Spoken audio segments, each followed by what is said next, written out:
So this is my Racing Beat air intake kit. Came with some hardware here, the intake tubing, the air filter, and then a recharge kit. And I believe you only get the recharge kit if you buy it through Racing Beat. So that's the full kit. And the instructions that came with mine were for the 1.6 liter, so I'm having to use the instructions from the Racing Beat website. If you have cruise control, the first step is to remove or loosen the bolts on the brackets to the cruise control.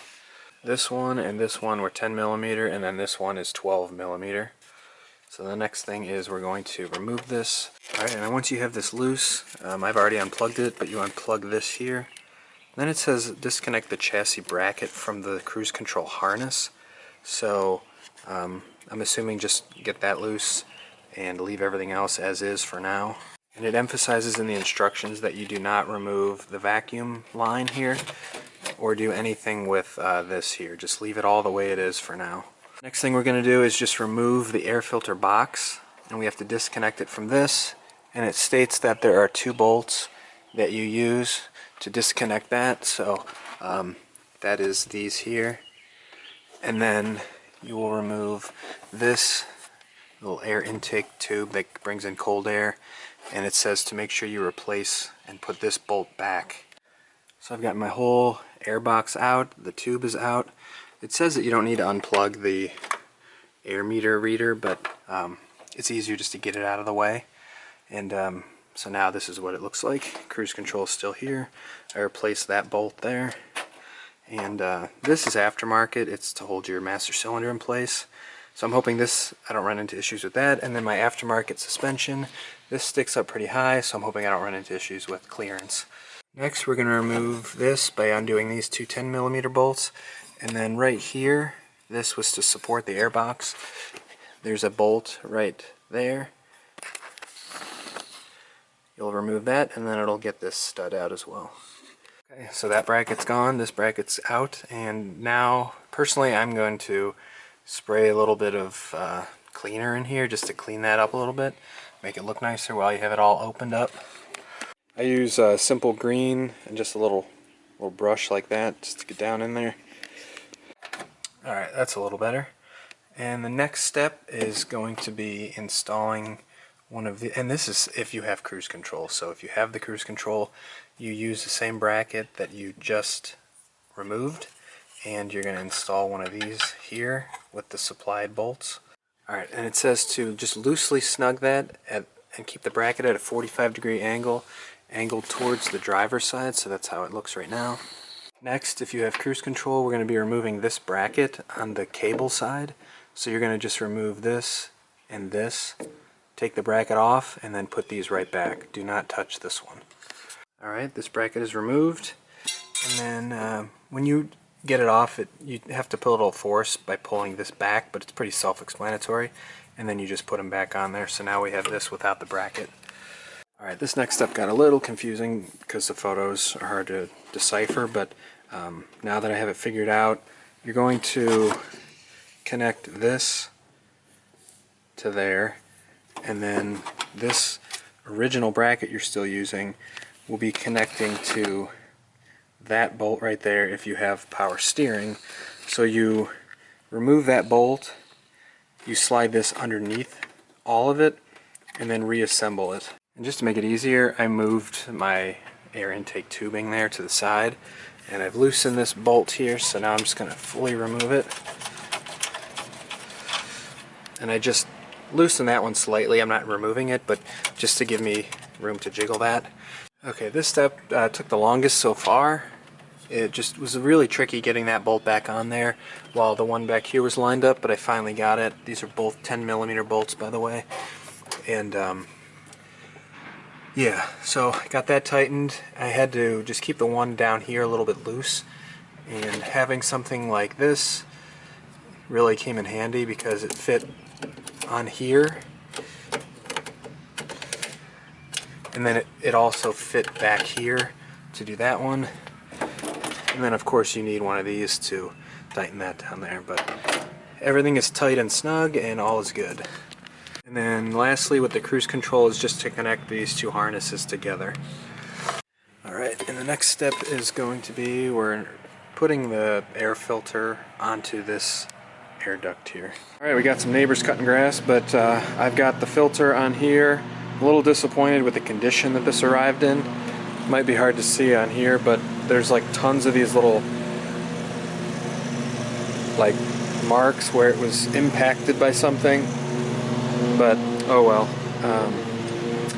So then yeah, if you have cruise control, you'll receive an extra one of these brackets, and you'll put that on the underside of it, which I've already installed there.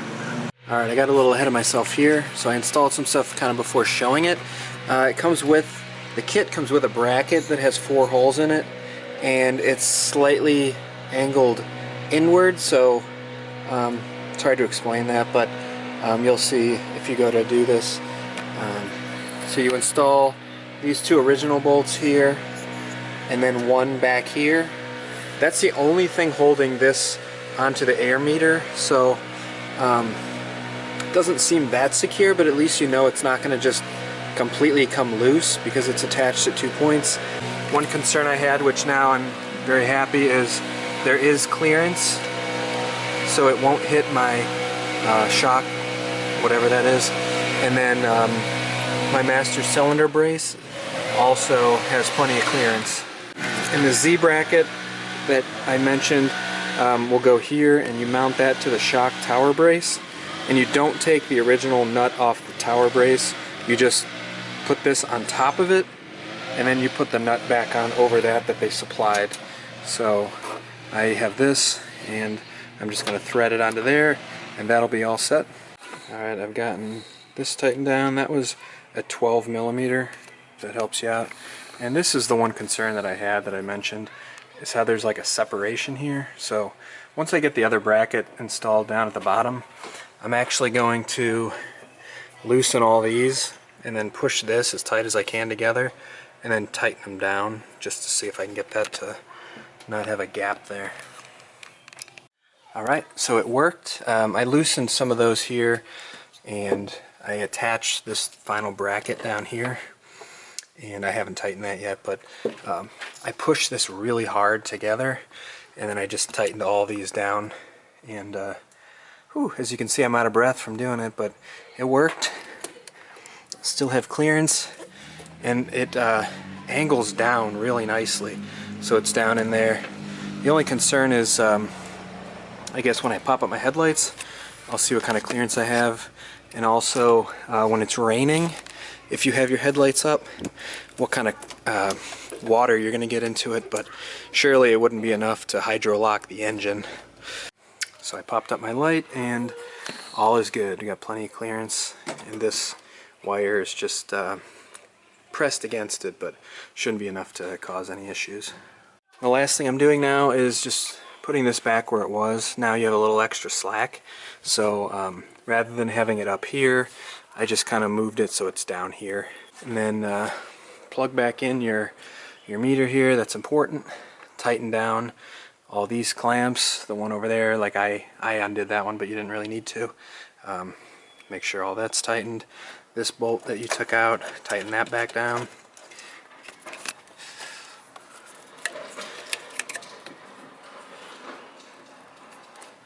And we are all finished, so everything's all tightened back down. Everything looks good. I've gotten all my tools out of the way. Let's take it for a drive and see how it does.